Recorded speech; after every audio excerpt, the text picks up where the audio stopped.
Парите ми изчезнаха от сметката.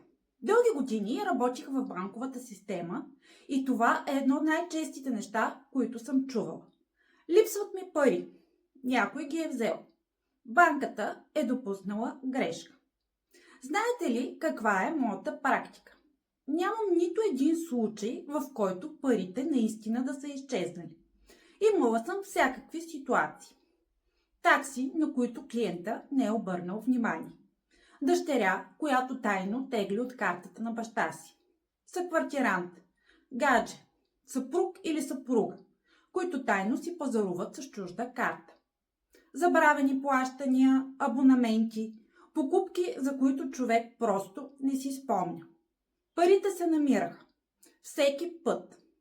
Понякога причината беше невероятна, но винаги имаше причина. Моят съвет: ако мислите, че ви липсват пари, направете си детайлно извлечение от сметката. Там пише всичко.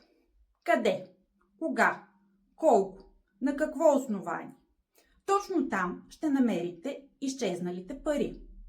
А на вас случвало ли ви се е да си мислите, че някой ви е взел пари, а да се окаже, че сами сте ги похарчили? Чета ви в коментарите.